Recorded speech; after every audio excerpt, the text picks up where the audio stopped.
ബജറ്റിൽ ഇന്ദിരാ ഗ്യാരണ്ടിയുടെ മറ്റുള്ള കാര്യങ്ങൾ ഉണ്ടല്ലോ, ഒരുപാട് കാര്യങ്ങളുണ്ട്. അതെല്ലാം നടപ്പിലാക്കുമെന്നാണ് വിശ്വാസം. വളരെ ആത്മവിശ്വാസമുണ്ട്. കാരണം കുറഞ്ഞ ദിവസങ്ങൾ കൊണ്ട് തന്നെ ഇത്രയധികം വാക്ക് പാലിച്ച ഒരു മുഖ്യമന്ത്രി ഉണ്ടാവുമ്പോൾ വരും ബജറ്റിൽ വളരെയധികം പ്രതീക്ഷ സ്ത്രീകൾക്കുണ്ട്. ഈ മത്സ്യത്തൊഴിലാളികൾക്ക് വേണ്ടിയിട്ട് ഒരു ഭവന പദ്ധതി ഉണ്ടായിരുന്നു, അത് പുനഃസ്ഥാപിക്കണം. അതുപോലെ ഈ മണ്ണെണ്ണ സബ്സിഡി വെട്ടിക്കുറച്ചത് പുനഃസ്ഥാപിക്കണം. അതുപോലെ തന്നെ പ്രധാനപ്പെട്ട മറ്റൊരു കാര്യം, ഈ നാഷണൽ ഹൈവേയുമായി ബന്ധപ്പെട്ട് ഈ നാഷണൽ ഹൈവേ സ്കൂൾ അഥവാ പിന്നെ ഹോസ്പിറ്റൽ മേഖലകളിൽ കടന്നു പോകാൻ റോഡ് മുറിച്ച് കടക്കാൻ ഒരു സംവിധാനമില്ല, അണ്ടർപാസ് ഒഴികെ. അപ്പോൾ മേൽപ്പാലം, നടന്നു പോകാൻ വേണ്ടിയിട്ടുള്ള മേൽപ്പാലം ഈ സ്കൂള്, കോളേജ് മുതലായ മേഖലകളിൽ ഉണ്ടാവണം. അത്തരം കാര്യങ്ങൾ പ്രതീക്ഷിക്കുന്നു. എനിക്ക് പറയാനുള്ളത് വെച്ചാൽ ഇന്ദിരാ ഗ്യാരണ്ടി പോലെ തന്നെ നമ്മുടെ കുടുംബശ്രീയിൽ കുറേ ചേച്ചിമാരുണ്ട്. അവർക്ക് സംരംഭം ചെയ്യണമെങ്കിലും ഒരു വിപണനം കറക്റ്റായിട്ടില്ല.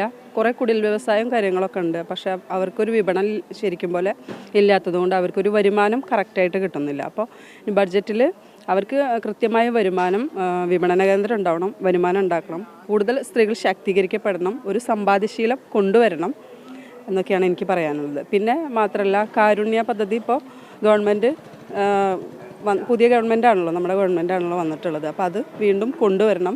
ഞാനൊരു പ്രവാസിയാണ്. ഇപ്പോൾ മുഖ്യമന്ത്രി പറഞ്ഞ പോലെ കേരളത്തിൻ്റെ ബാക്ക് ബോൺ എന്ന് പറഞ്ഞത് വിദേശ റെമിറ്റൻസാണ്. നിലവിലിപ്പോൾ കുറേ പേർക്ക് പണി പോയിട്ടും ചിലർ അവസരം ഞാൻ അവിടെ തന്നെ ആണെങ്കിലും നമുക്ക് ചില സമയങ്ങളിൽ പകുതി ശമ്പളം ഇപ്പോൾ യുദ്ധത്തിന് ശേഷം ഉണ്ടായ സംഭവങ്ങൾ കുറച്ച് പ്രശ്നങ്ങളാണ്. അവർക്ക് എന്തെങ്കിലും വല്ല വെൽഫെയർ കാര്യങ്ങൾ ഈ ബജറ്റിൽ ഉണ്ടാവുമെന്ന് പ്രതീക്ഷിക്കുന്നുണ്ട്. ഇപ്പോൾ പാർശ്വവൽക്കരിക്കപ്പെട്ട വിഭാഗങ്ങളുണ്ട്, സ്ത്രീകളുണ്ട്, അങ്ങനെയുള്ള ആളുകൾക്കെല്ലാം ഉപകാരപ്രദമാകുന്ന രീതിയിലുള്ളൊരു ബജറ്റ്.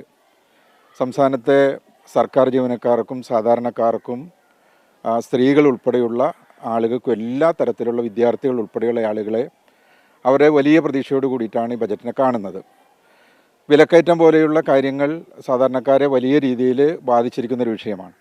അപ്പോൾ സ്വാഭാവികമായിട്ടും അതിന് പരിഹാരം കാണാൻ പറ്റുന്ന രീതിയിലുള്ളൊരു ബജറ്റ് പ്രതീക്ഷിക്കുകയാണ്.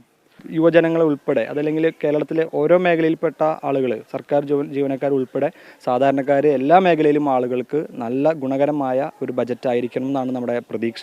നമുക്കറിയാം, വരുമാന കമ്മിയുണ്ട്, സാമ്പത്തിക പ്രതിസന്ധിയുണ്ട്. ഇതിനൊക്കെ തരണം ചെയ്തുകൊണ്ട് വേണം നടപ്പിലാക്കാൻ പറ്റുന്ന ഒരു ബജറ്റ് ആയിരിക്കണം. വയോജന വകുപ്പുമായി ബന്ധപ്പെട്ട പ്രഖ്യാപനം ഉണ്ടാവണം. ജീവനക്കാരെ എല്ലാവരും അസംതൃപ്തരാണ്. കാരണം അവരുടെ DA കുടിശ്ശികയുമായി ബന്ധപ്പെട്ട് അനേകം കോടികളാണ് കൊടുക്കാനുള്ളത്. അത് മൊത്തത്തിൽ കൊടുക്കാൻ പറ്റിയില്ലെങ്കിലും കുറേശ്ശെ ഘട്ടമായിട്ട് തരണം. അതിനുള്ള നടപടികൾ ഉണ്ടാവണം. പൊതുവെ കേരളത്തിൻ്റെ സമഗ്രമായ വികസനത്തിന്, പ്രത്യേകിച്ച് ആരോഗ്യവും വിദ്യാഭ്യാസവുമായി ബന്ധപ്പെട്ട മേഖലയിലെ പുതിയ പദ്ധതികൾ കൊണ്ടുവന്ന് ആ പദ്ധതികൾ കാര്യക്ഷമമായി ചെലവഴിച്ച് കേരളത്തെ ഇന്ത്യയിലത്തെ നമ്പർ 1 സംസ്ഥാനമാക്കി മാറ്റാനുള്ള നടപടികൾ നമ്മൾ ഈ ബജറ്റിൽ പ്രതീക്ഷിക്കുന്നു.